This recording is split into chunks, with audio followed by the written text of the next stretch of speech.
And I hope so. First of all, I would like to congratulate most of the students who are right now, or the people, or the participants who are right now attending on the Zoom session, that you recently joined a group called Uttam Shlok, where today I mentioned regarding the purpose of the group, or I can even tell the purpose of being having a positive attitude, positive mindset when situations around you trouble you a lot. जब आसपास की परिस्थितियां बड़ी परेशान करती हैं, बहुत प्रभावी हो जाती हैं हमारे ऊपर, तो किस प्रकार से हम अपने मानसिक संतुलन को बना के रख सकते हैं, उस परिस्थिति को भी सकारात्मक तरीके से सकारात्मक हम हो सकते हैं, पॉजिटिव माइंडेड रह सकते हैं, वह हमको ये गीता के लेक्चर्स, हालांकि बहुत सारी चीजें हमें पता चलती हैं गीता के प्रवचनों के द्वारा, लेकिन ये एक एस्पेक्ट है जो कि बड़ा ही इंपॉर्टेंट है। हिरण्यकश्यप ने प्रहलाद महाराज से प्रश्न किया था कि कौन सी शक्ति है जिसकी वजह से तुम इतना तुम्हें बिल्कुल भी भय नहीं है मेरा, कौन सी शक्ति की वजह से ऐसा हो रहा है? तो प्रहलाद महाराज कहते हैं वही शक्ति जो आपके अंदर भी है। तो अगर हम देखें हिरण्यकश्यप और प्रहलाद को, तो प्रहलाद महाराज हिरण्यकश्यप के पुत्र हैं, और हिरण्यकश्यप अगर शक्ति की बात की जाए भौतिक रूप से, तो करोड़ों करोड़ों गुना ज्यादा शक्तिशाली हिरण्यकश्यप प्रहलाद महाराज के रिलेशन में। लेकिन प्रहलाद महाराज उनसे बिल्कुल भयभीत नहीं हुए, बिल्कुल डरे नहीं। क्यों?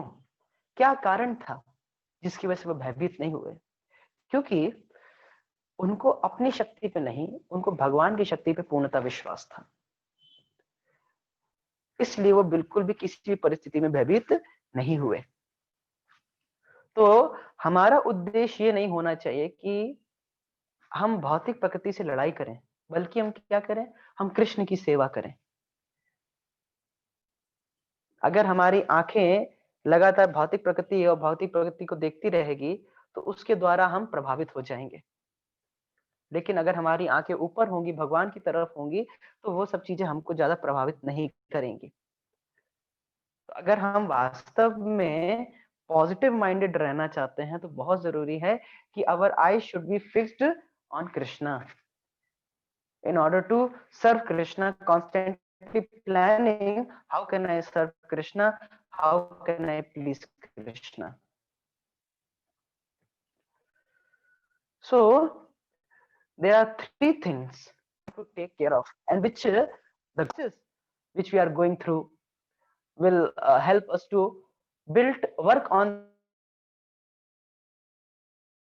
these three things. What are these three things? वो तीन चीजें क्या हैं जिन पे हमें ये प्रवचन हमको मदद करेंगे काम करने पे? तो पहला है ये चुनने में हम किन विषयों पे विचार करें। देखिए, हम किसी समस्या से हो सकते हैं, किसी समस्या के द्वारा हम जा रहे हो, या किसी समस्या या फिर कोई बीमारी हमको ग्रसित कर ली हो, लेकिन कोई भी हमको मजबूर नहीं कर सकता किसी एक चीज पे सोचने के लिए। हम किस चीज पे सोचना चाहते हैं ये हम पे निर्भर करता है।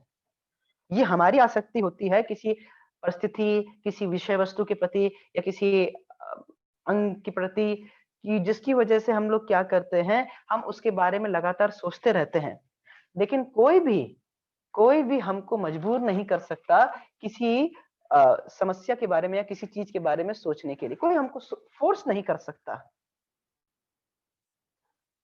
तो कृष्ण भावनामृत के द्वारा हमें ये पता चलता है कि हमें किन चीजों पे विचार करना चाहिए, कौन सी ऐसी वस्तु है जिस पे हम विचार करें जिसकी वजह से हमको हृदय में संतुष्टि प्राप्त हो। तो हम समस्याओं में नहीं फंसते हैं, बल्कि हम कृष्ण भावनामृत में अपना योगदान देने का प्रयास करते हैं। श्रील प्रभुपाद जी जब जलदूता यानी कि कार्गो शिप से, जो सामान ढोने वाली शिप होती है, उससे अमेरिका जा रहे होते हैं, तो उनको हार्ट स्ट्रोक आता है, उनको हार्ट अटैक आता है। तो जब उनको हार्ट अटैक आता है, तो वह अपनी डायरी में लिखते हैं कि जब उनको हार्ट अटैक आया था, तो उसके बाद बड़ा ही टफ टाइम चल रहा था उनके साथ, बड़ा कठिन समय था। तो उनके लिए एकमात्र उनका आश्रय किस चीज का था, किससे वह भक्ति रस को अनुभव कर रहे थे? तो कहते चैतन्य चरितामृत के जो श्लोक थे, जो उसका पाठ था, उससे। So this is something very much important to understand, that what we think on is we who have to decide. So first thing. Second, किसी परिस्थिति को हम कैसे देखते हैं ये हमें डिसाइड करना होता है. We decide that how we have to see a particular solution. क्योंकि प्रॉब्लम तो है, लेकिन कैसे हैं, हमारा एटीट्यूड क्या, हमारा मनोवृत्ति क्या उस प्रॉब्लम के प्रति, वो बहुत महत्वपूर्ण होता है. कोई परिस्थिति हमें परेशानी में नहीं डाल सकती. क्या निर्भर करता है कि उस परिस्थिति को हम क्या परिभाषा देते हैं, उससे हम तनाव में आते हैं. उस परिस्थिति को हम क्या परिभाषा दे रहे हैं. What definition we assign to the event that causes distress. For an example, जैसे कि कोई योद्धा है, कोई सोल्जर है, कोई सोल्जर है, अगर वह गोली खा के गिरता है तो सब लोग उसको वीर, उसकी चोट लग जाती, खून निकल रहा होता है, लेकिन सब लोग उसको वीर कहते हैं कि चलो तुम गोली खा के आओ. और कोई मान लीजिए गलती से किसी के पैर में लग जाए, टैंकर के नीचे लग जाए, चोट उतनी ही लगी है, लेकिन एक तरफ जहां गोली लगी तो वीर का पुरस्कार दिया जा रहा है, दूसरी तरफ गलती से चोट लगी है तो कुछ भी नहीं. तो उसी प्रकार से हम क्या परिभाषा देते हैं किसी एक पर्टिकुलर इवेंट को, किसी एक पर्टिकुलर सिचुएशन को हम क्या परिभाषा दे रहे हैं, उसके आधार पे डिसाइड होगा कि हम तनाव में रहेंगे कि हम तनाव से मुक्त रहेंगे. So it is we are to decide how to look at the particular circumstance. और जब हम भक्ति में आते हैं तो सबसे ज्यादा इंपॉर्टेंट बात क्या है, हम ये समझते हैं कि कुछ भी इस जगत में कुछ भी उद्देश्य ही नहीं होता. बिना उद्देश्य के कुछ नहीं होता, बिना मतलब के कुछ नहीं होता. भले मैं ये समझ ना पाऊं कि इसके पीछे क्या है, इसके पीछे का उद्देश्य ना समझ पाऊं, पक्का भगवान का कोई प्लान होगा. और वास्तविक वैराग क्या है? वास्तविक वैराग नहीं है गेरुए वस्त्र पहन लेना, या कुछ नहीं पहनना, वो वैराग नहीं होता सब छोड़ छाड़ के भाग जाना. वास्तविक वैराग क्या होता है कि अपने आइडियाज और अपने प्लान्स, अपने विचार और अपने योजनाओं का त्याग करके भगवान के विचार और भगवान की योजनाओं में समर्पित हो जाना, यही वास्तविक वैराग है.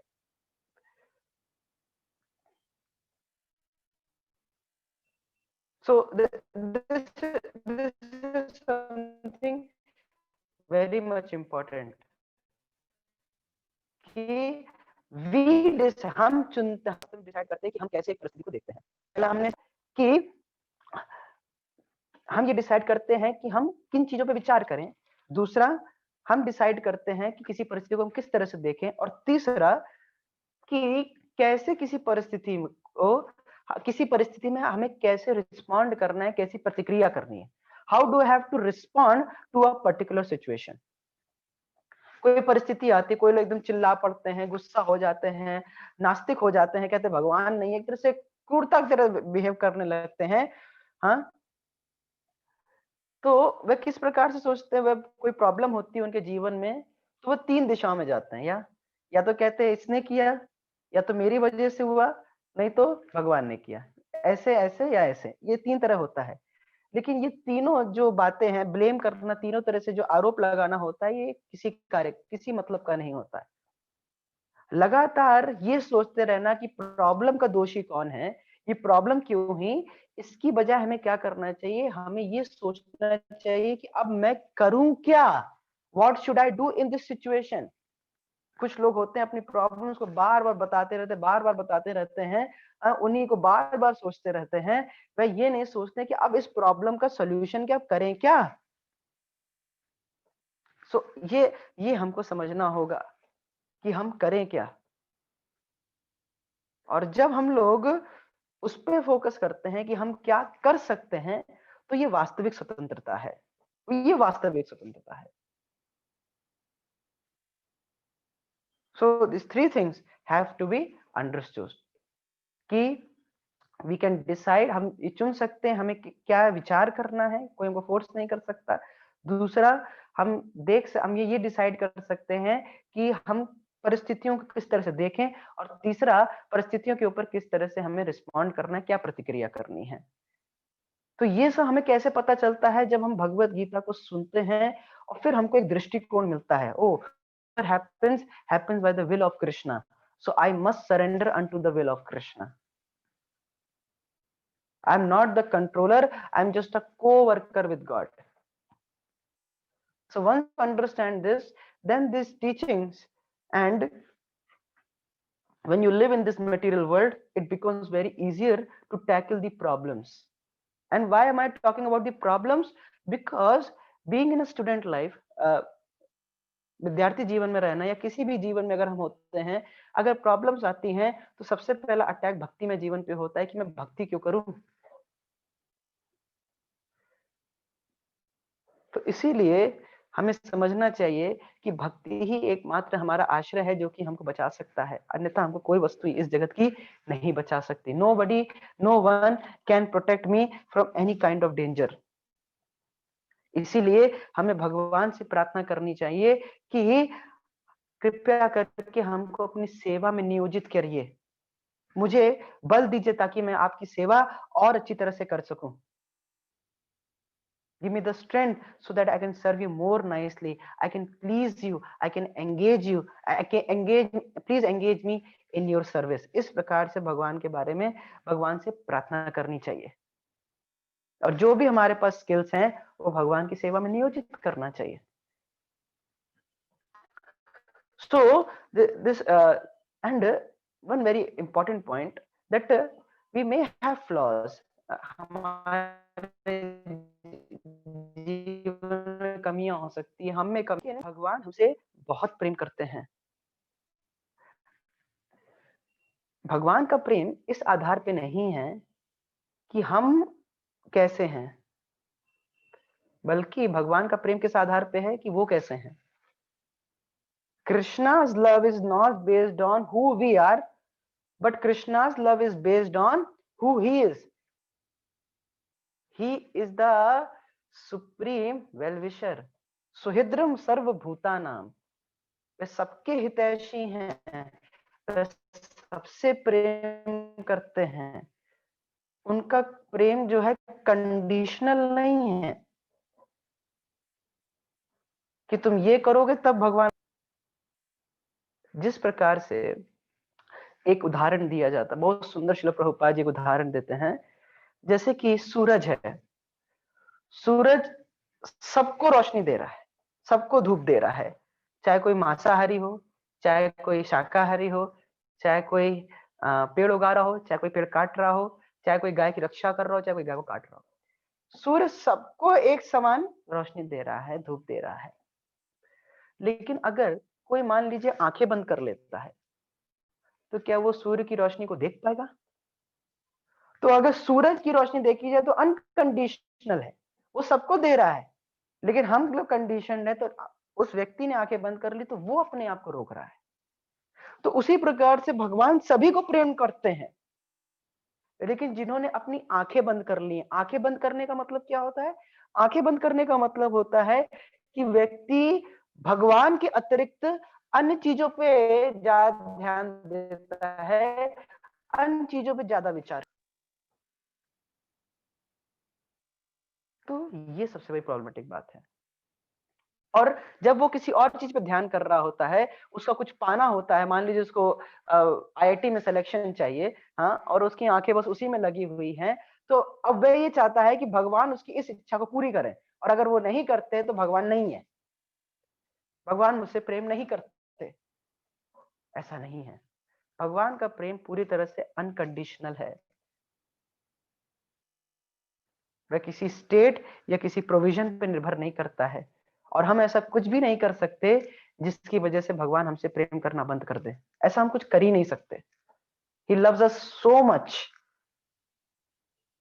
and is always ready to accept us. Srila Prabhupada ji से एक व्यक्ति पूछते हैं कि प्रभुपाद जी, हमने इतने सारे पाप किए हैं, इस जन्म में तो गिनती नहीं, और उससे पहले तो बोलो ही क्या,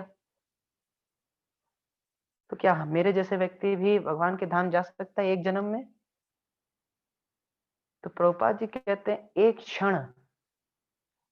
क्षण लगता है।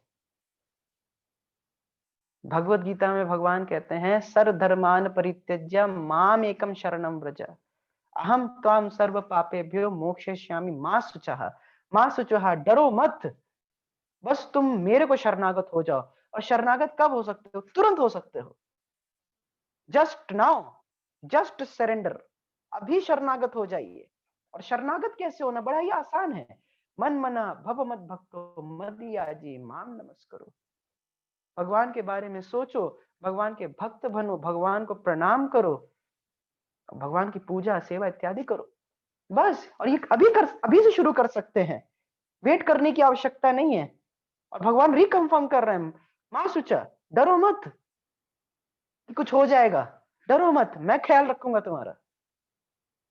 So all we have to do, just surrender to the Supreme Personality of Godhead Krishna, and He will take care of us.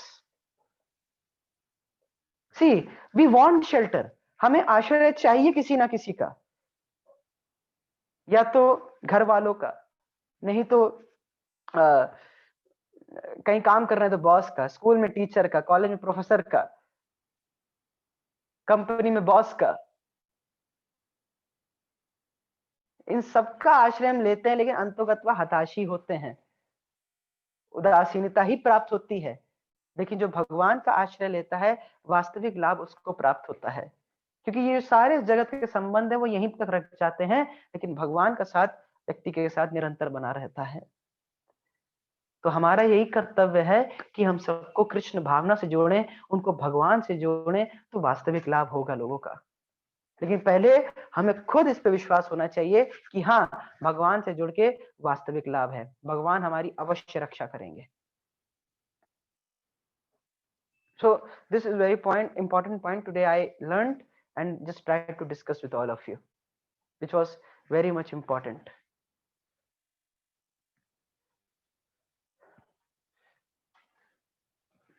One very nice point came from a devotee, that we surrender and he maintains. Yes, this is a very nice point. We surrender and he maintains. Very good. This is a nice point. Only just we have to surrender unto him, just like एक बच्चा होता है, वह अपनी माँ की गोद में आ जाता है, फिर वो चिंता करता है माँ कहाँ ले जा रही है, जा रहा है, विश्वास से माँ ख्याल रखेगी। हमें उसी तरह से अपने जीवन की, अपने बोट की रस्सी भगवान के हाथों में दे देनी है, बाकी भगवान देख लेंगे, बस हमें बोट में रहना है। All that we have to do, we have to simply remain on this boat, that's it. जिसमें वैष्णव्स हैं, भक्त लोग हैं, उनको पकड़े रहना है। प्रॉब्लम्स आएंगी, लेकिन भक्तों को पकड़े रहना है, और अपने जीवन की डोर भगवान को दे दी, जैसे अर्जुन ने दे दी। Right? So this was a very important point I just wanted to discuss with all of you. So now moving forward, yesterday we discussed, हमने जैसे कि अब तक देख रहे हैं कि भगवान किस प्रकार से पहले 10 श्लोक में भगवान ने परंपरा का वर्णन किया, किस प्रकार से उन्होंने ज्ञान परंपरा में दिया। फिर अर्जुन का जो प्रश्न था कि आपने ज्ञान सूर्यदेव को दिया, लेकिन आप तो मेरे हम उम्र के लग रहे हैं, तो सूर्यदेव को आपने कब दे दिया, कैसे दे दिया?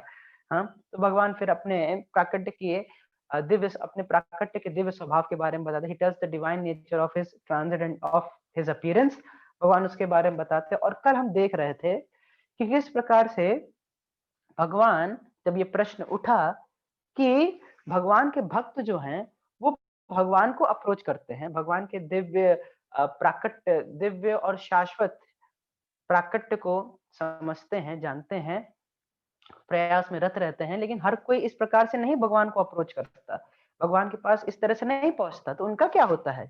तो फिर हमने देखा कि भगवान जो है वह पार्शियल नहीं है, वो रेसिप्रोकल है। भगवान जो है वह पक्षपात नहीं करते, वह जैसे व्यक्ति जिस मानसिकता के साथ, जैसी इच्छाओं के साथ, जैसी विचारधारा के साथ, जिस मात्रा में कोई व्यक्ति भगवान को शरणागत होता है, भगवान उसी मात्रा में के साथ उसके साथ आदान प्रदान करते हैं। जैसा व्यक्ति चाहता है, क्योंकि भगवान जो है सामने वाले की अल्प स्वाधीनता को, फ्री विल को रिस्पेक्ट करते हैं, उसको सम्मान देते हैं। फिर एक और प्रश्न उठा कि अगर भक्ति पथ सर्वश्रेष्ठ है और भगवान कृष्ण है, वह सब कुछ दे सकते हैं, वो सब कुछ दे सकते हैं, तो लोग अन्यों की पूजा क्यों करते हैं भौतिक इच्छाओं के साथ? तो भगवान इस चीज को बताते हैं कि लोग देवताओं की पूजा इसलिए करते हैं क्योंकि वो जिस भौतिक पथ पे चल रहे हैं, उनको जो कार्य कर रहे हैं उसके उनको इच्छा है कि हम जो कार्य कर रहे हैं उसका फल हमको प्राप्त हो। तो ऐसे लोग क्या करते हैं, वे देवताओं के पास जाते हैं और वे अपने फलों को जल्दी प्राप्त करना चाहते हैं, वे जल्दी प्राप्त करना चाहते हैं। आज मैं एक पुस्तक पढ़ रहा था, तो उसमें एक बड़ी सुंदर बात आई कि जो व्यक्ति भगवान की पूजा, भगवान की आराधना अगर किसी भौतिक इच्छा से भी करता है, तो वो कैटेगरी क्या होती है? Motivated devotional service, right? मतलब कुछ मोटिवेटेड है और व्यक्ति रेगुलेटेड डिवोशनल सर्विस कर रहा है। मोटिवेटेड है कुछ, हाँ, हृदय में भौतिक इच्छा है, लेकिन स्टडी होके डिवोशनल सर्विस में लगा हुआ है। तो धीरे धीरे क्या होगा कि बस वही भगवान की मोटिवेटेड रेगुलेटेड डिवोशनल सर्विस से, मतलब स्वार्थ, खुद का स्वार्थ होके वह व्यक्ति अगर भगवान की सेवा में लगातार नियोजित रहता है, तो धीरे धीरे क्या होगा कि उसकी जो भक्ति है वो अनमोटिवेटेड रेगुलेटेड डिवोशनल सर्विस में बदल जाएगी। मतलब मोटिवेटेड अनमोटिवेटेड हो जाएगा, बस वो करता रहे। एग्जाम्पल ध्रुव महाराज किन इरादों के साथ गए थे कि उनको अपने पिता के पिता ब्रह्मा जी, उनसे भी बड़ा स्थान चाहिए था, उनसे बड़े लोग प्राप्ति करना चाहते थे, क्षत्रिय है ना, जाना था, तो उससे बड़ा चाहिए था। लेकिन जब भगवान की भक्ति करते रहे नारद मुनि के उपदेश पे, वे जब भगवान की भक्ति करते रहे, हालांकि मोटिवेटेड स्टडी डिवोशनल सर्विस थी, लेकिन यही करते करते अनमोटिवेटेड हो गई। जब भगवान सामने आते हैं तो प्रहलाद, ध्रुव महाराज सीधे सीधे बोलते हैं कि प्रभु, मैं तो आपसे कुछ कांच के टुकड़े मांग रहा था, मुझे तो आपने हीरा दे दिया, मुझे तो हीरा मिल गया क्योंकि मुझे आपका दर्शन हो गया। भगवान का दर्शन क्योंकि प्राप्त हो गया, तो उनको सब कुछ प्राप्त हो गया, उनको इस प्रकार से अनुभव हो रहा था। तो ये भगवान श्री कृष्ण की भक्ति करने में लाभ है, हमारे हृदय का शुद्धिकरण हो जाता है। डिवोशनल सर्विस रहती बस मोटिवेटेड से अनमोटिवेटेड हो जाती है। लेकिन जब हम देवी देवताओं से मांगते हैं तो व्यक्ति अतृप्त रहता है, क्योंकि ये जो होता है ये सब कर्मकांडी होते हैं और ये इम्प्योर धर्म होता है। इम्प्योर धर्म मतलब कैटव धर्म। श्रीमद् भागवतम के पहले स्कंद का दूसरा ही श्लोक, मतलब श्रीमद् भागवतम में 18,000 श्लोक, उसमें दूसरा श्लोक क्या कह रहा है? धर्मा प्रोजित कैटव अत्र। अत्र मतलब इस श्रीमद् भागवतम में जो कैटव धर्म, जो चीटिंग रिलीजन, चीटिंग मतलब धर्म अर्थ काम मोह, इसके बारे में व्यक्ति बताते रहते हैं, हाँ, उसको प्रोजित, उसको अच्छे से निकाल के फेंक दिया गया है। तो ये सब चीटिंग धर्म है। तो उससे क्या होता है, क्योंकि हम लोग वैसे भी भोग करना चाहते हैं, और ये इस प्रकार के कर्मकांडी शास्त्रों में किस प्रकार से थोड़ा सा नियमित होकर भोग करा जा सके, उसके बारे में व्यक्ति बताया जाता है कि इस देवता की पूजा कर लो, ये प्राप्त हो जाएगा। तभी हम लोग देखते हैं सोमवार को ये देवता, बुधवार को ये अगले देवता, फिर उसके बाद मंगलवार को कोई और देवता, शुक्रवार को कोई और देवी, है इस प्रकार से 7 दिन कोई ना कोई चलता रहता है। तो ये इस प्रकार के चीटिंग धर्म जो है वो पूरी तरह से निकाल दिए गए हैं, क्योंकि व्यक्ति को और उसकी बुद्धि को और उसको और नैरो माइंडेड और संकीर्ण कर देते हैं।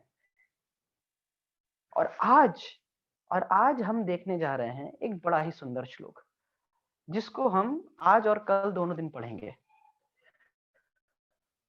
वो श्लोक क्या है? तो ये श्लोक है भगवद गीता के 4थे अध्याय का 13वां श्लोक। ये श्लोक इतना इंपॉर्टेंट है, ये इतने इंपॉर्टेंट कंसेप्ट ने किस प्रकार से मानव समाज, उसके बारे में श्लोक में बताया जा रहा है। हाउ ही हैज क्रिएटेड, और जो हम सोचते हैं कास्ट सिस्टम के बारे में बताया गया, वो सारे क्वेश्चन इसमें आंसर होंगे। आज मैं आपको ये श्लोक 2 पार्ट में है, तो फर्स्ट पार्ट आज मैं आपको बताने का प्रयास करूंगा। तो श्लोक है 4.13, श्लोक गोज एज फॉलोज। चातुर्वर्ण्यम मया सृष्टम गुणकर्म विभागशः तस्य कर्तारमपि मां विद्य कर्तारमव्ययम्। फिर से बोलता हूं, चातुर्वर्ण्यम मया सृष्टम गुणकर्म विभागशः तस्य कर्तारम अपि मां विद्य कर्तारम अव्ययम्। तो क्या कह रहे हैं? चातुर्वर्ण्यम, चातुर्वर्ण्य मतलब, चातुर मतलब चार, वर्ण वर्ण, अभी हम इसके बारे में बताते हैं। चार वर्ण, इसको आप ऐसे कर सकते हैं, वर्ण यानी कि एक तरह से ह्यूमन सोसाइटी, राइट। तो चातुर्वर्ण्यम मया सृष्टम, जो डिवीजन, चार वर्ण, ऐसे वर्ण आप कह सकते हैं डिविजन्स, हाँ, डिविजन्स ऑफ ह्यूमन सोसाइटी, विभाग। तो चातुर्वर्ण्यम मया सृष्टम, मैंने इनकी सृष्टि की है, और ये किस आधार पर बटे हुए हैं? गुण कर्म विभागशः।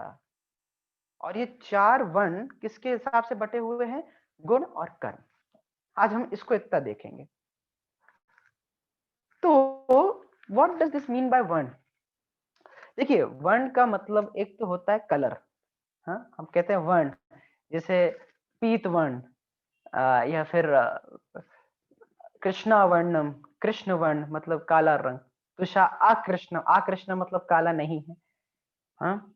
तो चातुर्वर्ण, तो वर्ण मतलब कलर भी होता है, लेकिन यहाँ पे जिस वर्ण की बात की गई है वो है, वो डिविजन्स है ह्यूमन सोसाइटी के। चार वर्ण और चार आश्रम होते हैं। चार वर्ण कौन से? वर्ण मतलब ब्राह्मण, क्षत्रिय, वैश्य, शूद्र। और चार आश्रम, ब्रह्मचारी, गृहस्थ, वानप्रस्थ और सन्यास। तो ये चार वर्ण और चार आश्रम होते हैं। कोई ब्राह्मण है, कोई क्षत्रिय है, कोई वैश्य है, कोई शूद्र है, तो इसका विभाजन किस प्रकार से होता है? गुण और कर्म के हिसाब से। जैसे बहुत लोग कहते हैं कि मेरा जन्म ब्राह्मण कुल में हुआ है तो मैं ब्राह्मण हूं, तो ये गलत बात है।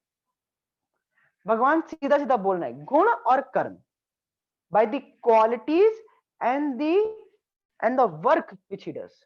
जैसा वह कार्य करता है और जैसे उसके गुण हैं, जैसे उसकी क्वालिटीज हैं, उसके आधार पे पता चलता है कि वो ब्राह्मण है, वो क्षत्रिय है, वैश्य है या शूद्र है।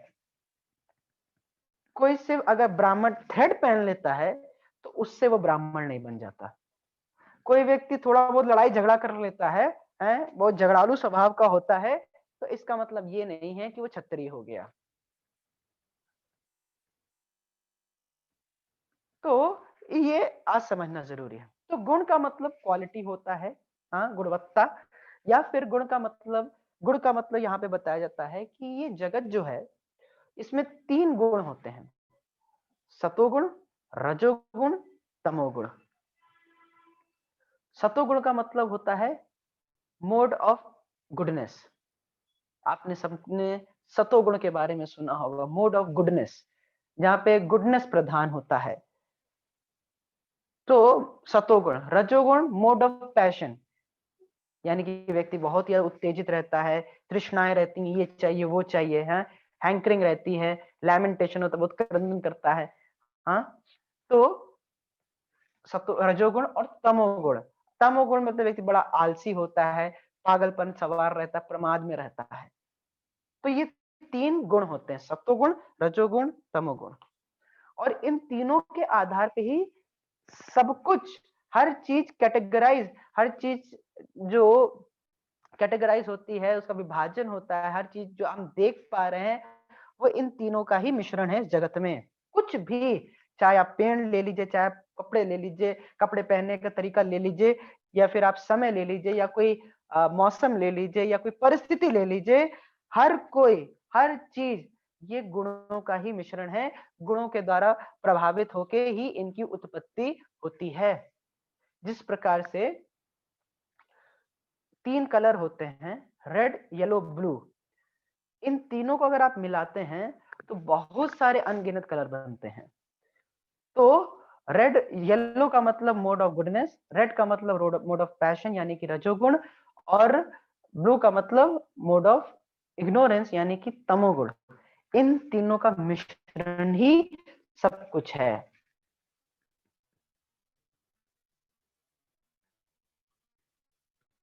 कहीं सत्वगुण ज्यादा होता है, कहीं रजोगुण कम होता है, रजोगुण तमोगुण कम होता है, तमोगुण ज्यादा है तो सत्वगुण रजोगुण कम होता है। 20-50-30 का रेशियो रहता है। तो ये इस प्रकार से कम ज्यादा होते हैं। लेकिन ये जो विभाजन है ये किसके आधार पे है? सतोगुण, रजोगुण और तमोगुण के प्रभाव में ही सब कुछ हो रहा है। सब कुछ इनके प्रभाव में हो रहा है। और ये जो 4 वर्ण हैं, ब्राह्मण, क्षत्रिय, वैश्य, शूद्र, ये भगवान ने क्या बोला? मया सृष्टम, ये मैंने बनाए हैं। तो भगवान की कोई चीज, बनाई हुई चीज का नाश नहीं होता। हमें ये नहीं सोचना चाहिए कि ये चारों वर्ण खत्म हो गए हैं। नहीं नहीं, ये पहले थे, अभी है सूक्ष्म रूप में, और आगे भी रहेंगे।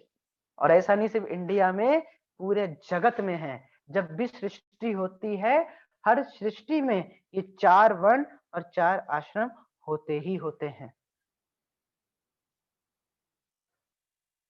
और किस प्रकार से होता है? देखिए, हम जो 4 वर्ण और 4 आश्रम बोलते हैं, इन्हीं को ही वर्णाश्रम धर्म कहा जाता था। हम जैसे कहते हैं हम हिंदू धर्म के हैं, हिंदू धर्म ये सब कोई शब्द नहीं था। हमने आपको शायद एक बार एक प्रवचन में बताया था कि हिंदू शब्द कहाँ से आया। जब ये पुर्तगाली लोग ये वेस्टर्न तरफ से आ रहे थे, तो जब वह इस तरफ से आ रहे थे, जो आज हम पाकिस्तान समझते हैं, जब वह इस तरफ से आ रहे थे, तो जो इंडस रिवर है जिसको हम सिंधु नदी बोलते हैं, इस तरफ के लोगों को, क्योंकि वो सिंधु सिंधु नहीं बोल पा रहे थे, हिंदू हिंदू बोल रहे थे, इसीलिए सिंधु नदी के इस पार को हिंदुस्तान बोल दिया गया और वहां के लोगों को हिंदू बोल दिया गया। पूरे वैदिक साहित्यों में, सारे वैदिक शास्त्रों में हिंदू जैसा कोई शब्द नहीं है ही नहीं हिंदू जैसा शब्द। अगर कोई शब्द है तो वर्णाश्रम धर्म और सनातन धर्म की बात की जा रही है। और ये धर्म जो है, जो कि सारा संसार, जो संसार की उत्पत्ति होती है, मानव समाज की उत्पत्ति होती है, सृष्टि होती है, ये धर्म वास्तविक रूप से रहता है। 4 वर्ण और 4 आश्रम। आश्रम यानी कि ब्रह्मचारी, गृहस्थ, वानप्रस्थ, सन्यास। जैसे ब्रह्मचारी का मतलब कोई स्टूडेंट, तो वह किसी गुरु के शरण में जाता है और वहां पे वह पढ़ाई करता है, उनकी सेवा करता है। सेवा करते करते जब वह थोड़ा सा बड़ा होता है, मैच्योर होता है, तो फिर अगर उसकी इच्छा होती है तो वह गृहस्थ जीवन को स्वीकार करता है। तो वह गृहस्थ को जीवन को स्वीकार करता है, वहां पे वह यज्ञ, दान, तपस्या करता है। फिर धीरे धीरे इस तरह से थोड़ी सी उसको फैसिलिटी मिलती है भोग करने की, वह उन कार्यों में संलग्न होता है, सेवा करता है, पारिवारिक जिम्मेदारी को संभालता है। फिर उसके बाद वह वानप्रस्थ जीवन में जाता है, पंचशोद्धम वनम ब्रज, जैसे हम कहते हैं ना, 51, 52, 53 है, 54, वन वन मतलब वन की तरफ जाने का समय हो गया है। तो 50 साल की उम्र में निकल जाना चाहिए, क्योंकि 50 साल का एक टाइम ऐसा है, ना व्यक्ति ज्यादा बूढ़ा है ना जवान है, और एकदम ऐसा है कि अब वह जा सकता है तपस्या करने के लिए, क्योंकि गृहस्थ जीवन में वो थोड़ी भोग उसको सुविधा मिलती है। तो वह वानप्रस्थ में जाके थोड़ा सा तपस्या करता है, और फिर वानप्रस्थ के पास व्यक्ति संन्यास को ग्रहण करता है। लेकिन यहाँ पे जो भगवान बात कर रहे हैं, तो ये हिंदू हिंदू वर्णाश्रम नहीं, इसको आज लोग कह देते हैं, लेकिन वर्णाश्रम बिल्कुल भिन्न चीज है। और वर्णाश्रम का मुख्य उद्देश्य क्या होता था? इनका मुख्य उद्देश्य होता था व्यक्ति की आध्यात्मिक रूप से धीरे धीरे प्रगति कराना, ग्रेजुअल स्पिरिचुअल प्रोग्रेस, धीरे धीरे प्रगति कराना। देखिए, ये 4 जो वर्ण है, ब्राह्मण, क्षत्रिय, वैश्य, शूद्र, ये आप जानवरों में नहीं पाएंगे। उनके लिए कोई ऐसा नहीं है कि उनको कोई एडमिनिस्ट्रेटिव पावर करनी है, या वो कोई शास्त्र पढ़ सकते हैं, या फिर उनको कोई बिजनेस करना है, या फिर कहीं जाके सेवा करनी है, ऐसा नहीं होता। तो ये जानवरों के जीवन में नहीं देखा जा सकता। तो जो मानव समाज अगर वर्णाश्रम के नियमों का पालन नहीं करता, वर्णाश्रम को स्वीकार नहीं करता, तो वह समाज, हालांकि कहा जा रहा है मनुष्य समाज, लेकिन वह पूरी तरह से पशु समाज है, क्योंकि वह वर्णाश्रम जो कि मानव जीवन के लिए बनाया गया है, मानवों के लिए बनाया गया है, उसको व्यक्ति पालन ही नहीं कर रहा है। क्योंकि वर्णाश्रम का उद्देश्य ही होता है कि व्यक्ति की धीरे धीरे आध्यात्मिक प्रगति हो, और वह इससे करते करते आध्यात्मिक प्रगति की तरफ अग्रसर हो, और वह इस जगत के जन्म मृत्यु के चक्कर को छोड़ के भगवान के धाम जाए। और श्रीमद् भागवतम बड़े स्पष्ट रूप से बताया जाता है, अतः पुमिर द्विज श्रेष्ठ वर्णाश्रम विभागशः। उसके बाद कहते हैं बड़ा ही सुंदर, स्वनिष्ठितस्य धर्मस्य संसिद्धि हरितोषणम। तो कहते हैं, हे द्विज बंधु, हे ब्राह्मणों, हे ओ सेजस, जो ब्राह्मण वहां पे उपस्थित थे, वहां पे सब जो भक्तगण उपस्थित थे नैमिषारण्य में कथा सुनने के लिए, तो उनको संबोधित कर कह रहे हैं सुद गोस्वामी कि इस बात को बता रहे हैं कि वर्णाश्रम का उद्देश्य क्या है, उसकी सिद्धि क्या है। तो सिद्धि क्या है सारे धर्मों की, उसके उसके जो कर्तव्य है उसकी सिद्धि क्या है, समसिद्धि हरितोषणम।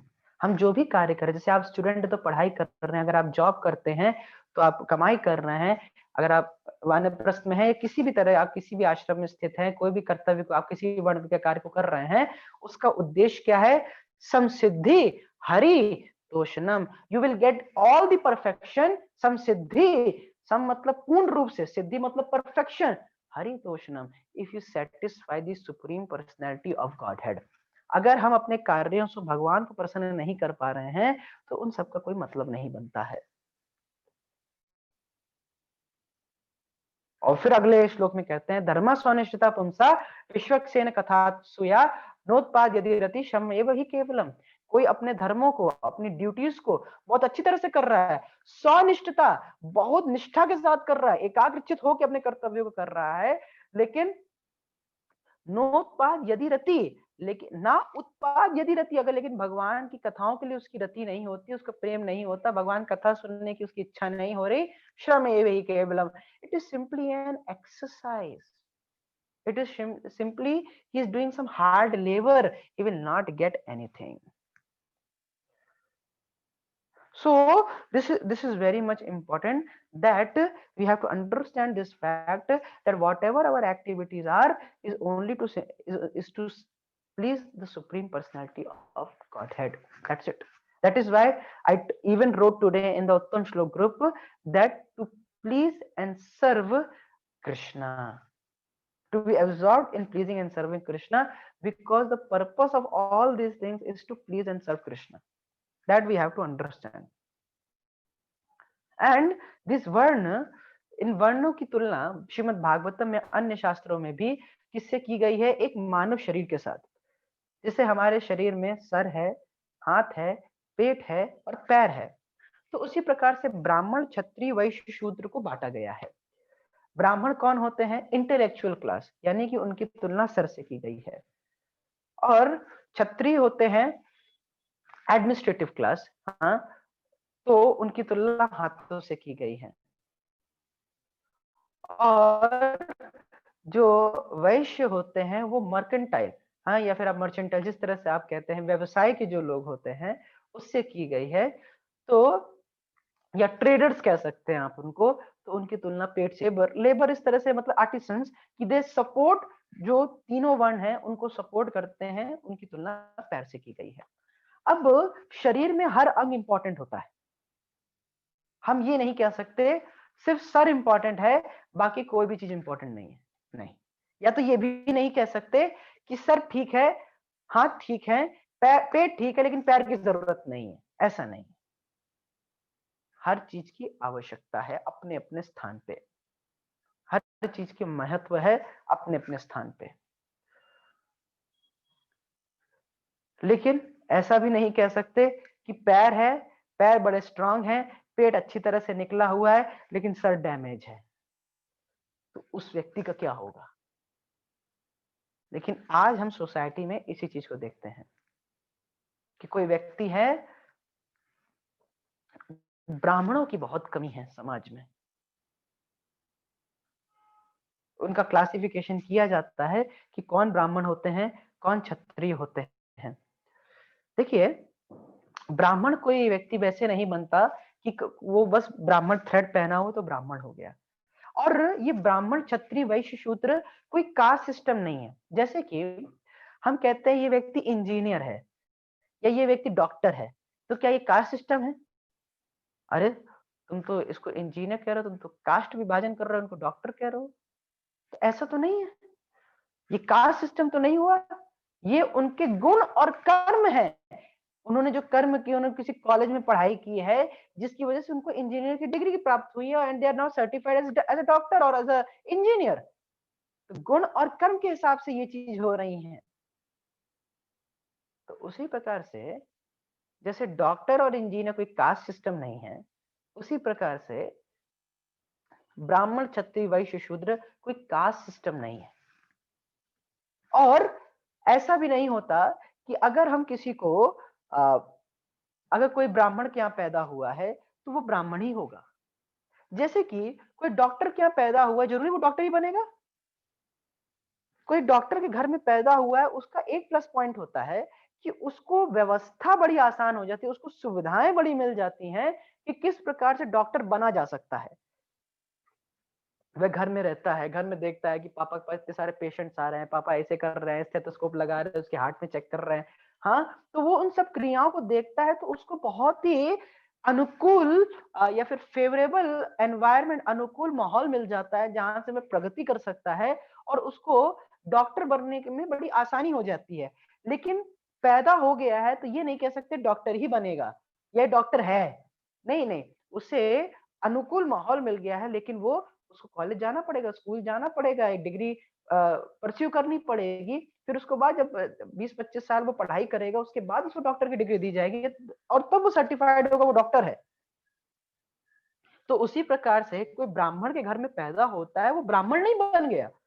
उसको क्या है कि वह विभिन्न प्रकार के उसको माहौल मिल जाएगा। हाँ, घर में पूजा हो रही है, पापा जनेऊ पहन रहे हैं, पापा कुछ गायत्री कर रहे हैं, तो उसको भी लगता है पापा क्या कर रहे हैं, वो थोड़ी इच्छा करता है, जिज्ञासा करता है, उसकी भी हृदय में स्प्रिया होती है कि मैं भी ऐसा करूं। हाँ, वह सीखता है, फिर वो अपने आप को एजुकेट करता है ब्राह्मणिकल क्वालिटीज में, ये सब करता है, तब जाके वो ब्राह्मण बनता है।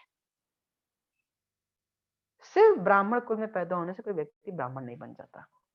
और प्रहलाद महाराज एक बड़ी सुंदर बात कहते हैं, विप्राद्विषद गुण युतादरविंद नाभा पादारविंद विमुखा स्वपचम वरिष्ठम मन्ये तदर्पित मनोवचने हितार्था प्राणम पुनाति सकुलम न तो भूरि मानः। बहुत सुंदर बात कहते हैं, विप्राद्विषद गुण युताद। कोई विप्र है, कोई ब्राह्मण है, द्विषड, षड मीन 6, द्विषड मतलब 6 into 2 यानी कि 12। कोई ब्राह्मण है, वो 12 द्विषद गुण युताद, 12 गुणों से सुसज्जित है। ही इज एन, क्या कहते हैं, presiding deity of all 12 qualities. 12 गुणों का वर्णन किया जाता है, मतलब बहुत शांत रहते हैं, अहंकार नहीं होता, और बहुत सारा उनका वर्णन किया जाता है। तपस्या करते हैं, वैदिक शास्त्र पढ़ते हैं, सहन करते हैं, इत्यादि इत्यादि, उनके 12 गुणों का वर्णन किया जाता है।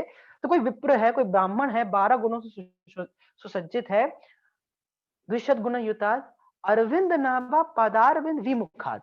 लेकिन अगर वो भगवान अरविंद नाभ के चरणों से विमुख है, अरविंद नाभ, अरविंद नाभ यानी कि वह भगवान जिनके कमल, जिनके पेट नाभि से कमल निकला है, यानी कि भगवान विष्णु, भगवान Shri Krishna.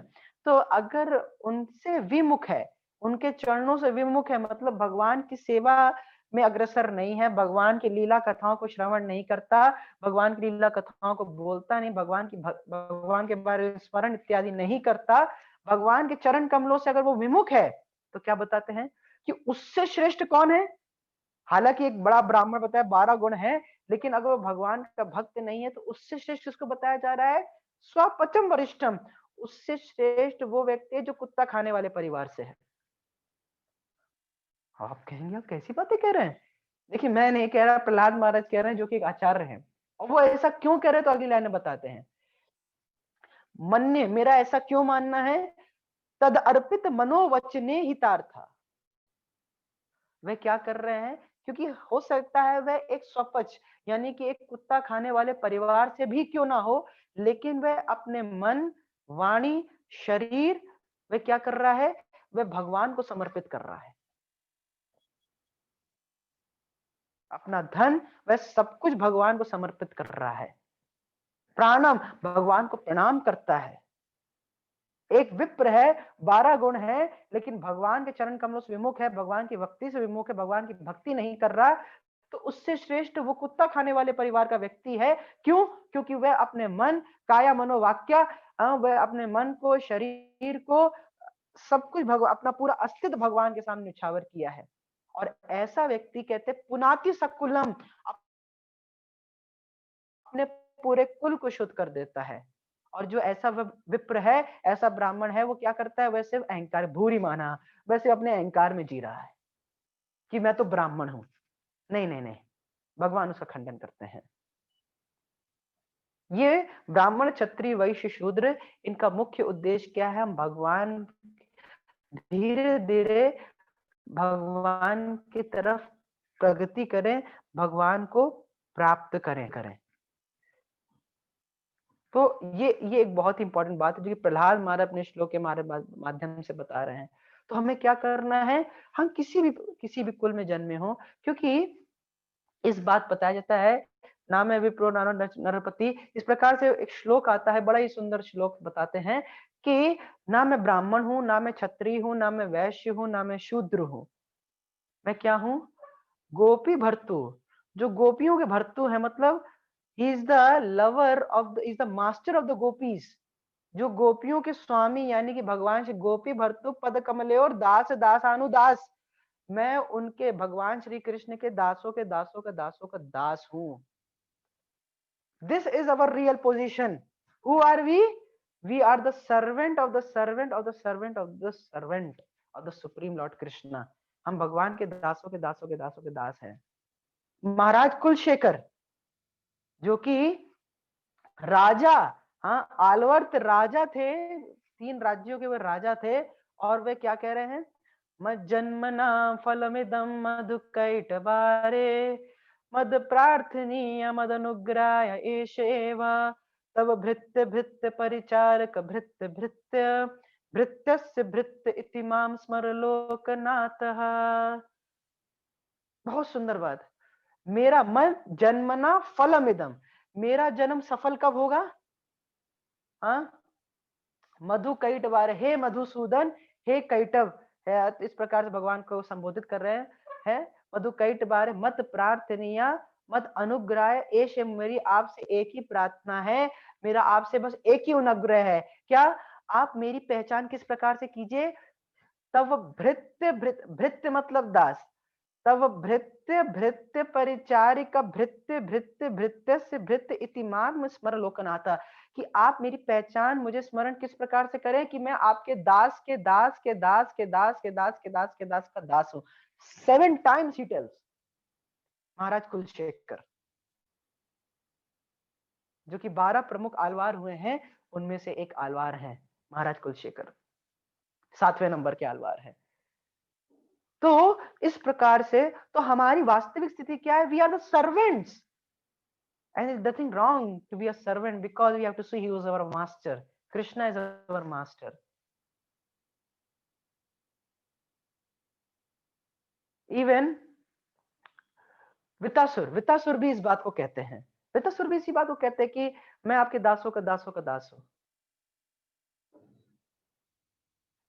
So what we have to understand, we are neither a Brahmana, we are neither a Kshatriya, we are neither a Vaishya, we are neither a Shudra.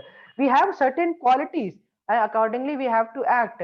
We may be a Brahman by a certain quality, or the works we do, we may be Shudra, that we are going to discuss tomorrow. But our real position is that we are the servants of the Supreme Lord. That we have to understand. And what is the duty? who is a proper servant, who is a bona fide servant, who serves the supreme master in the way he wants. एक अच्छा दास कौन है, अच्छा नौकर कौन है? अगर आपके यहाँ कोई व्यक्ति काम करने आता है या आपके पापा के यहाँ कोई काम करता है, तो वो दास अच्छा कौन है? जो पापा कह रहे हैं वो करता है। तो जैसा पिताजी कह रहे हैं, जैसे हमारे पिताजी भगवान श्री कृष्ण कह रहे हैं, वैसा हमें करना चाहिए। तब हम एक लॉयल सर्वेंट है, और जब लॉयल सर्वेंट की तरह हम सेवा करते हैं, so being a humble servant, then we have to do what Krishna wants in the way, and we have to serve him in the way he wants, and then our life will be eternally blissful. And कोई भी पिता अपने पुत्र से ज्यादा समय तक दूर नहीं रह सकता जो इतना प्रेम करता है अपने पिता को, और हमको अपने परम धाम में शीघ्र ही शीघ्र भगवान हमको बुला लेंगे. So in that mood we should try to serve, being in the mood of the humble servant of the servant of the servant of the Supreme Lord. So thank you all very much. Shrimad Bhagavad Gita की जय, श्रील प्रभुपाद की जय, निताय गौर प्रेमानंदे, हरि हरि बोल.